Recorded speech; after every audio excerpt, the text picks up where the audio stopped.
The moment I found out, I didn't scream. I didn't cry. I just stood there in my kitchen holding my phone, and I made a decision. A very quiet, very calm, very permanent decision. I want you to remember that. Because everything I'm about to tell you, every moment, every clue, every smile I smiled when I wanted to fall apart, it all led to one night in my own living room where I sat across from the two people who had destroyed me, and I didn't say a single word until I was ready. And when I was ready, they had nowhere left to go. This is my story, and I'm only telling it once. Before I go any further, I want to stop for just a second, because if you're listening to this right now, it means you found this channel. And that genuinely means everything to me. I want to know where you're watching from. Drop your city or your country in the comments right now. Doesn't matter if it's Atlanta, London, Lagos, Manila, wherever you are. This community has people from everywhere, and I love knowing who's sitting with me through these stories. And if this is your first time here, please subscribe.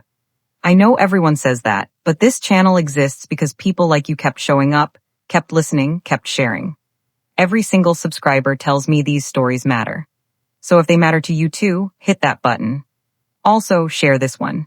Somebody in your life needs to hear it. A friend, a sister, a coworker who's been too quiet lately. Send it to them. And listen, none of us saw what was coming next. Not me. Not the people closest to me. What she did next. You are absolutely not prepared. Okay. Let me start from the beginning. My name is Nicole. I'm 33 years old. I live in Charlotte, North Carolina, in a 4-bedroom house with a 2-car garage and a backyard that I used to think was the most beautiful thing I'd ever seen. My husband Ryan and I bought that house 3 years before everything happened, before I knew what I know now. Back then, pulling into that driveway felt like arriving somewhere I'd fought my whole life to reach. I grew up in a single-parent household on the east side of Charlotte.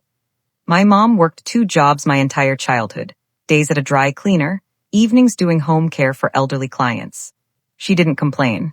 She didn't explain. She just worked, and she kept us fed, and she made sure I graduated high school with my head up and my grades clean. I went to UNC Charlotte on a partial scholarship and a lot of ramen noodles, got a degree in marketing, and came out the other side with a job at a mid-size healthcare company, where I slowly worked my way up to senior communications manager. By 30, I was making more money than I had ever imagined growing up, driving a car my mother would have cried over, and living in a house with a backyard patio and a gas grill we used every single summer weekend. And I had Ryan Williams, 34 years old, 6'1", went to NC State, worked in commercial real estate, made good money, coached youth basketball on Saturday mornings because he said it kept him grounded. When we first started dating, I thought he was too good to be true, not in a suspicious way, just in a this cannot be real way.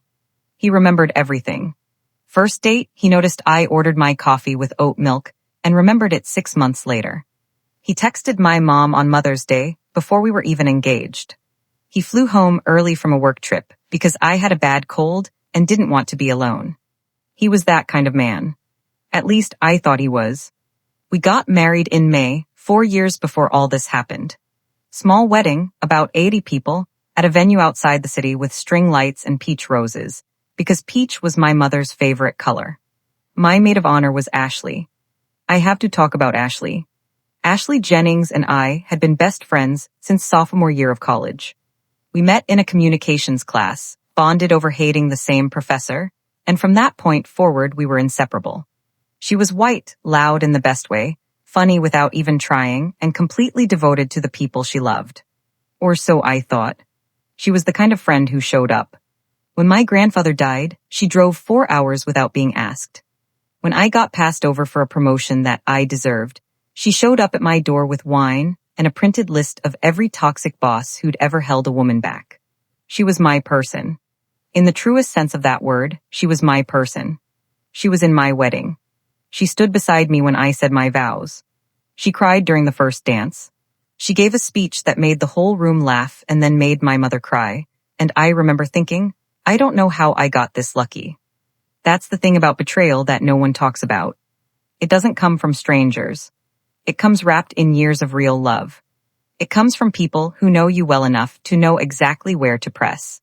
Ryan and Ashley had always gotten along fine. Group dinners, birthday parties, beach trips where the three of us and whoever we were dating at the time all crammed into a rental house in Myrtle Beach. They teased each other the way people do when they're comfortable. Small jokes, easy conversation. I never thought twice about it. They were important to me. It made sense that they liked each other. I got pregnant in the spring of the year that everything changed. It wasn't planned. We weren't not trying, but we weren't charting cycles or anything. When the test came back positive, I sat on the bathroom floor for 10 minutes before I called Ryan in. He cried. I cried. We ordered pizza and watched terrible TV, and I kept looking at him thinking, we're going to be parents. Ashley was the first person I told outside of Ryan. She screamed so loud my dog started barking. She was, in every way, acting like the best friend I had always believed she was. But something was slightly off. I couldn't name it. It was the tiniest thing, a temperature shift in a room. A beat too long before she answered a question. One afternoon in my second trimester, she came over to help me sort through baby furniture options, and my phone buzzed on the kitchen island. Ryan's name. I reached for it and I saw Ashley's eyes flick to the screen, just for a half second, and then back to her coffee. She didn't say anything. Neither did I, but something in my chest noticed it. Filed it away in a drawer I didn't open yet. I told myself I was hormonal. Pregnancy brain. Too much in my head. Ashley loved me. Ryan loved me. I had a beautiful life and a baby on the way, and I needed to calm down. So I did. I closed that drawer. I went back to the coffee table covered in furniture catalogs, and I pointed at a white oak crib and said, I think this is the one. And Ashley said, that's perfect, it's perfect, your baby is going to be so beautiful. And I believed her. Every word. The first crack, the first real one, happened when I was 7 months pregnant.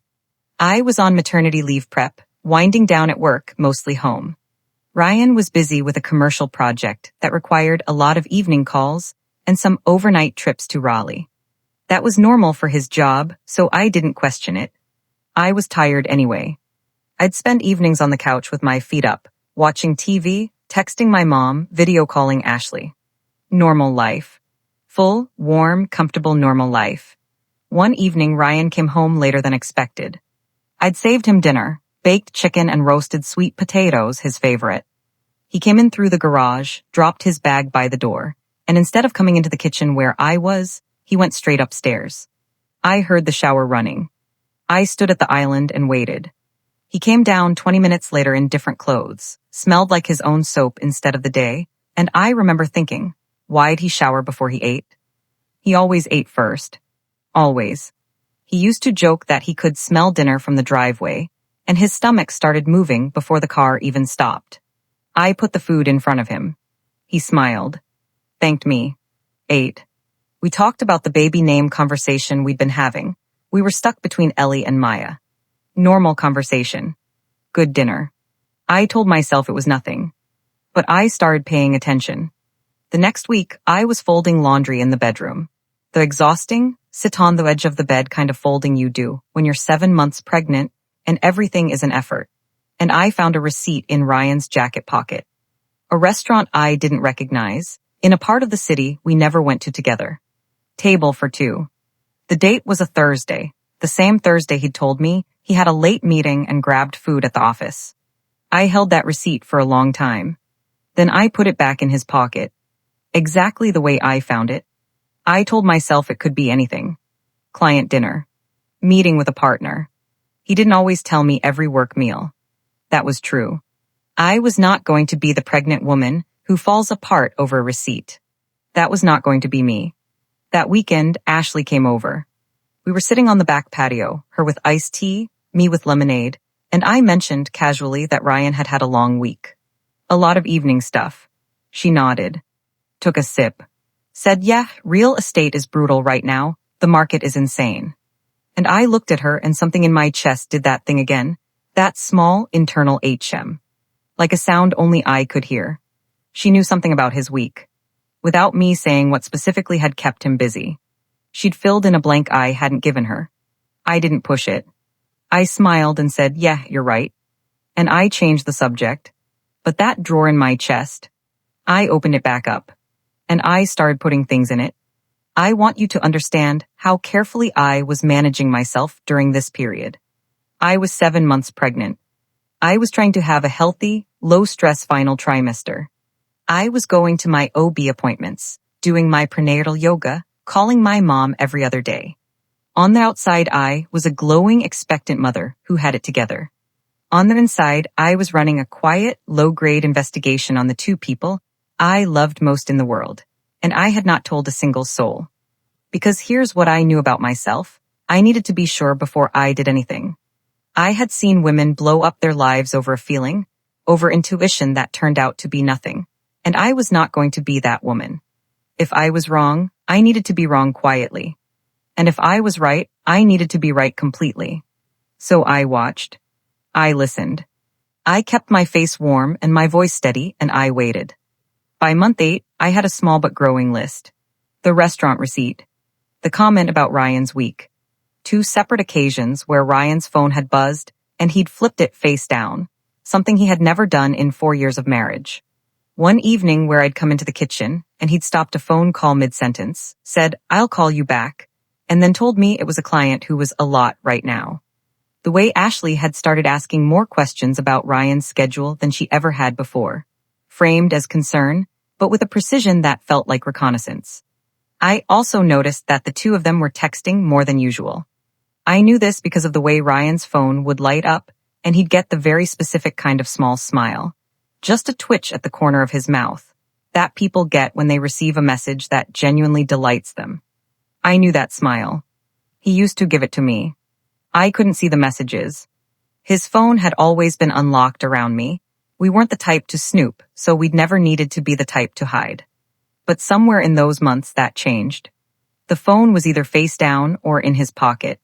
He wasn't dramatic about it, just consistent. I bought a small notebook.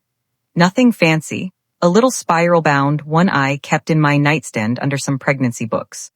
Every time I noticed something, I wrote it down. Date, time, what happened, how he reacted. Just facts. No interpretation. Just facts. The notebook filled up faster than I expected. My best friend from work, Megan, who had no idea what was going on, told me I was nesting. "You're organizing everything before the baby comes. It's totally normal," she said one afternoon when I was going through old files at home during a remote work call. I laughed and agreed with her. Yeah, just trying to get everything in order. I had no idea how accurate that was. One night, a Wednesday, 2 weeks before my due date, Ryan fell asleep on the couch watching TV. His phone was on the coffee table. I walked past it. I stopped. My heart was going so fast I could hear it. I picked up the phone. It opened with his Face ID, but he was asleep, eyes closed, and Face ID didn't work. I tried the passcode. We had always used the same passcode, our anniversary month and year. May 2020. 52,020. It didn't work. He had changed it. I set the phone down exactly where I'd found it and walked back to the bedroom. I sat on the edge of the bed and I put my hand on my stomach. The baby kicked. I breathed. And I thought, okay. That tells me something. That night, lying in the dark, staring at the ceiling while Ryan slept beside me, I made a list in my head. Not what I was going to do. Not yet. Just what I knew.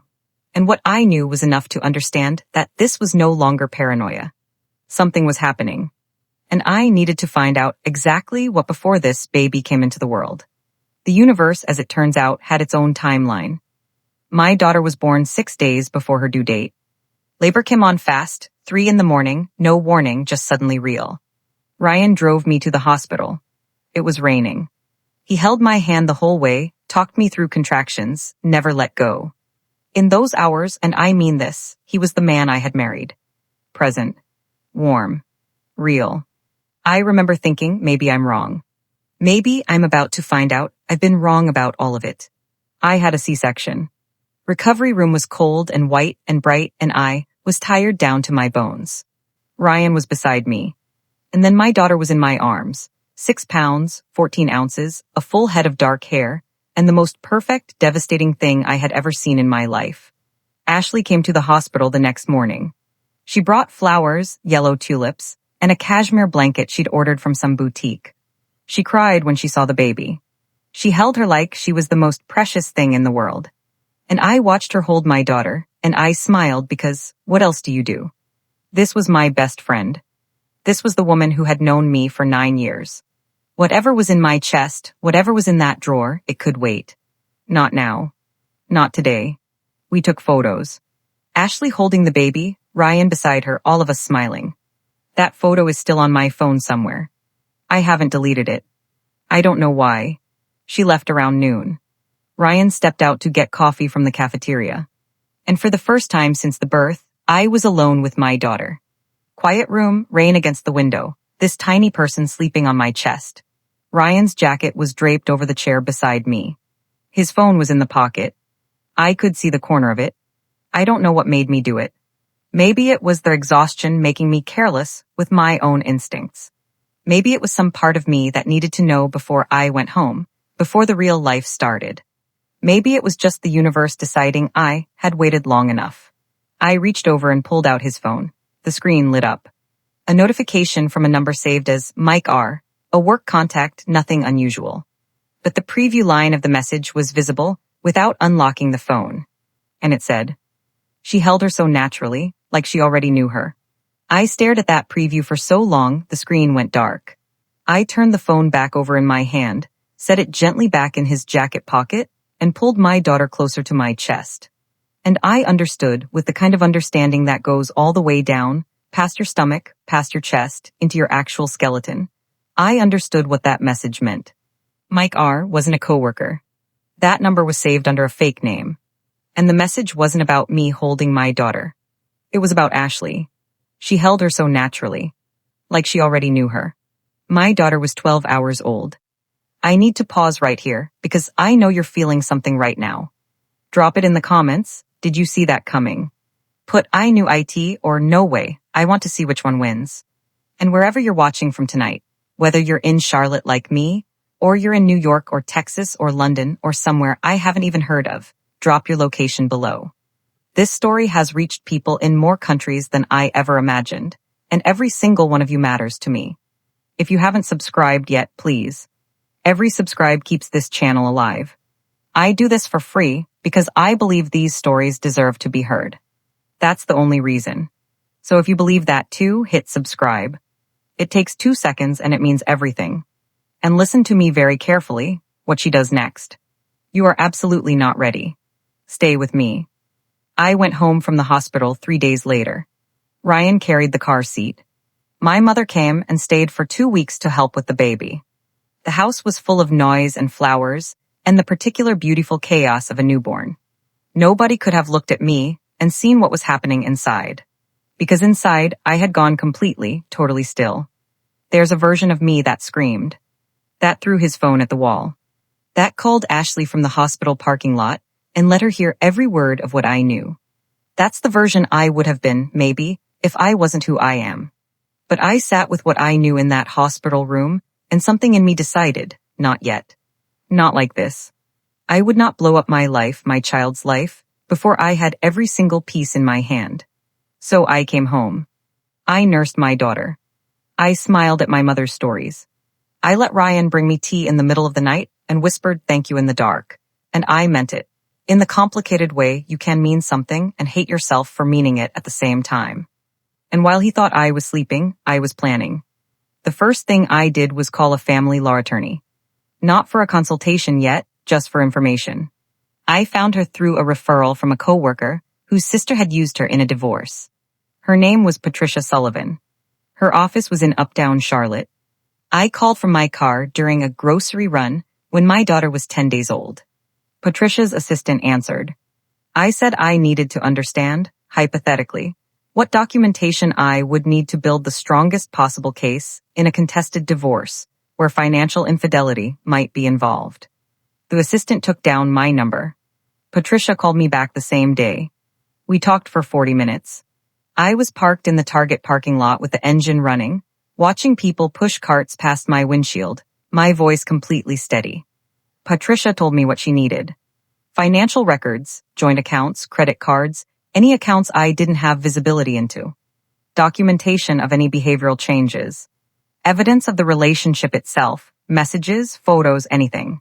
She told me to begin quietly separating what was mine from what was ours. She told me not to close any accounts yet, not to move any money yet, just document everything first. She said, the women who win in these situations are the ones who don't react. They respond, quietly and with documentation. I wrote that down when I got home. Over the next 6 weeks, while Ryan went back to work and Ashley kept texting me about baby photos and what brand of baby monitor I was using, I built a file. Not a folder on the computer. Ryan had access to our shared cloud. A physical file. A manila folder tucked inside a box in my closet labeled Tax Documents 2019, because I knew Ryan would never, in a million years, open a box of old tax papers. I pulled credit card statements and photographed them on my phone, then emailed the photos to a new email address Ryan didn't know about. I requested duplicate bank statements by calling the bank from my car and having them mailed to my mother's address. I documented every late night, every trip to Raleigh, every dinner receipt I found, every time his phone buzzed and he left the room. I also hired someone to access his call logs through a legal third-party service, the kind that uses only data that's already part of the carrier record, nothing illegal. What came back was a list of call records that confirmed it. Mike R., the contact name, had a phone number that I ran through a reverse lookup.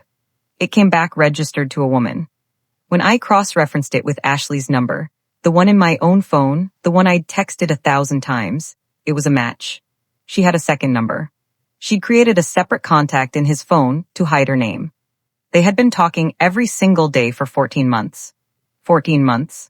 My daughter was 3 months old, which meant this had started when I was barely 1 month pregnant. I sat in my car in my own driveway for 20 minutes after I confirmed that. And then I went inside and made dinner and asked Ryan how his day was. And he said, "Good, crazy busy, how was your day?" And I said, "Really good, baby napped almost 3 hours." And we ate together at the kitchen table, and I thought about Patricia Sullivan's words, "The women who win don't react. They respond." I was going to respond. My ally through all of this was the most unlikely person, my cousin Derek. Derek is 31, works in IT, and has the specific kind of dry intelligence that makes him perfect in a crisis because he does not panic. He does not lecture, and he does not ask unnecessary questions. I called him on a Sunday while Ryan was at the gym, and I told him everything. Everything. Start to finish. He was quiet for a long time when I finished. And then he said, "What do you need from me?" That's it. Not "Are you sure?" Not "Maybe there's an explanation." Just "What do you need?" Derek had 2 things I needed, technical skill and a calm head. He helped me set up an encrypted backup of all my documentation on a drive that lived at his apartment. He also, and this was his idea, not mine, suggested I start recording. Not phone calls. Conversations in my own home. In North Carolina, you are legally allowed to record a conversation you are party to. 1 party consent. I checked. Twice.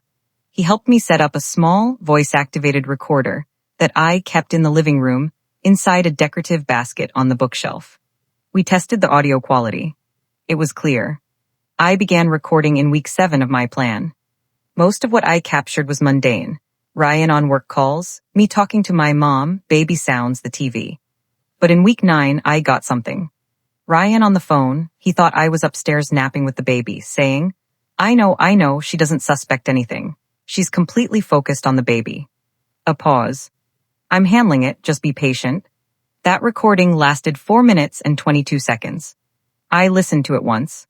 Then I saved it in 3 places. Ashley, meanwhile, was maintaining her performance flawlessly. She came over twice a week. She brought me postpartum meals. She held the baby, asked about my recovery, sent me articles about C-section healing. She was brilliant at it. I think that was the thing that truly astonished me, not that she had done it, but how good she was at doing it while looking me in the eye. While sitting in my house, while holding my daughter, I started watching her differently. Not with anger, with a kind of cold fascination. Because what I was watching was a person who had decided that my feelings, my life, my marriage, my child, none of it was as important as what she wanted. And she had decided this while calling herself my best friend. That's not a character flaw. That's a choice. Made repeatedly, every single day for over a year. Understanding that made the plan easier. I was ready by week 10. I chose a Sunday evening. Ryan's parents were away. My mom was back in her own apartment. It was just us. I'd put the baby down early. Ryan was watching football in the living room. I texted Ashley and told her I needed her to come over. That it was important. That I was struggling with some postpartum stuff and really needed my best friend. She replied within 4 minutes, of course, on my way. She parked in the driveway 20 minutes later. I watched her through the window. She was wearing jeans and a pullover, hair down, casual. She grabbed her bag from the passenger seat. She looked like someone doing a favor for a friend in need. I opened the door before she could knock. She hugged me at the doorway. Held on. Said, "Hey, I'm here, what's going on?" I said, "Come in, Ryan's in the living room, I need you both." Something crossed her face. So fast. Like a ripple across still water. And then it was gone, and she smiled and followed me inside. Ryan looked up when we came in. And I watched him, truly watched him, the way I had been watching for weeks, and I saw it. That half second. That recalibration. He looked at Ashley, then at me, and his expression settled into something careful. He muted the TV. "What's up?" he said. I sat down across from them. Not between them. Across from them. Both of them on the sectional, me in the armchair. The living room I had decorated, in the house I had helped buy, in the life I had built. I said, "I want to talk about the last 14 months. Ashley started to say something. I held up one finger. Just one. And she stopped. I said, "I'm not here to fight. I'm not here to beg. I'm not here to ask you to explain. I'm here to tell you what I know. And then I'm going to tell you what happens next." I opened the folder I'd carried in from the bedroom. I placed it on the coffee table between us. Call logs, bank statements, the restaurant receipts, printed email summaries. I pressed play on my phone, and the recording filled the room. She doesn't suspect anything. She's completely focused on the baby. Ryan went completely white. Ashley looked at the folder and then looked at me, and her mouth opened and nothing came out. "I'm not filing for divorce today," I said. "I filed 10 days ago. Patricia Sullivan already has everything. The papers were served to Ryan's office on Thursday." Ryan's voice when he finally spoke, it was something I won't ever fully forget. It was the voice of someone who has just realized they have already lost. "Nicole, please." I stood up. I picked up my keys from the side table. I looked at both of them, the man I had married and the woman who had been my best friend, and I said, "I made sure my daughter will be taken care of. I made sure I will be taken care of. The rest is between you two." I walked to the door. I did not look back. I drove to my mother's house. She opened the door before I finished knocking. She took one look at my face and opened her arms. And I walked in. And I finally cried.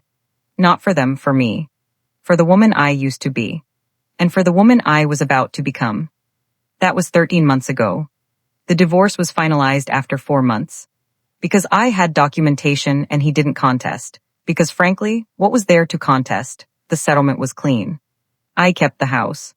I kept primary custody of my daughter. Ryan has her every other weekend and 1 evening a week. He is consistent with that schedule, I'll give him that. Whatever else he is, he shows up for her. For now. Ashley and I have not spoken since that night. She sent me one text 3 days after. It said, "I'm sorry, I don't expect forgiveness. I just needed you to know that." I read it. I didn't reply. There's nothing in me that needs to engage with that message. She made her choices. I made mine. What surprised me was how much lighter I felt, not immediately, but within weeks. Like a pressure I had been carrying so long I'd forgotten it was there had finally lifted. The house felt different without the lie in it. Quieter. More mine.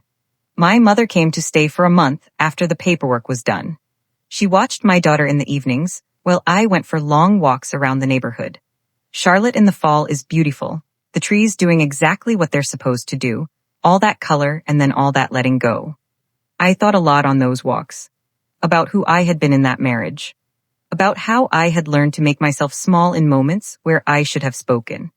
About what I was going to teach my daughter about trust and about limits. Megan from work came over with wine the first Friday after everything was done, and I told her the whole story. And she just sat there with her mouth open for a solid 30 seconds. And then she said, "Girl, you held all that together for 10 weeks with a newborn." And I said, "Well, I didn't have a lot of other options." And she shook her head and poured me more wine and said, "You are not human." "I'm human." That's exactly what I am. That's the whole point. Ryan is still in Charlotte. Last I heard, he and Ashley are together. I genuinely don't have strong feelings about that. They earned each other. What I feel mostly, when I think about it, is a kind of profound absence of feeling, which, after everything, feels like a gift. My daughter is a year old. Her name is Maya. She has my eyes and she is the loudest, most opinionated, most extraordinary person I have ever been in the presence of. She is learning to walk and she falls down constantly, and she gets right back up every single time like the floor personally offended her. I watch her do this and I think, yeah, that's about right. I want to close with something I've been sitting with since all of this happened. Something I want you to take with you. There is a version of me that reacted the moment she found that message in the hospital. That called Ashley from the recovery room. That threw Ryan's bag onto the lawn. That fell apart publicly, loudly, in a way that felt justified but would have cost me everything: leverage, dignity, clarity. That version of me was real. She existed. I felt her trying to take the wheel every single night for 10 weeks. But there is another version of women in this world, the ones who get called cold or too calculated when they choose not to explode. The ones who are told they don't really love something if they can hold themselves together while it's falling apart. I want to say something to those women. Holding yourself together is not the opposite of feeling. It is the hardest, most loving thing you can do for yourself. It is not cold. It is not calculated. It is earned. I cried every single night in my car for 10 weeks. I called Derek sobbing at 11 o'clock on more nights than I can count. I sat on the bathroom floor with my daughter asleep on my chest, and the recorder in the living room, and 14 months of betrayal running through my head like a loop I could not turn off. I felt all of it. Every bit of it. I just felt it quietly. And then I went back to the plan. If you are in something right now where every instinct is telling you to react, I'm asking you to wait. Not forever. Not to forgive. Not to excuse. Just to wait until you are ready. Because the moment you respond from power instead of pain, that moment is the only one that matters. The truth always finds a way. Every single time. Thank you. I mean that with everything I have. Thank you for sitting with me through this whole story, all of it. These are not easy things to tell, and they are not easy things to hear, and the fact that you stayed means more than I can put into words. I want to know where you're coming from, and I mean that globally. This community has grown to listeners in over 80 countries, and I think about that every single time I sit down to record. Someone in a city I've never visited is hearing this right now, and that absolutely amazes me. Drop your country in the comments. Let's see the whole map light up.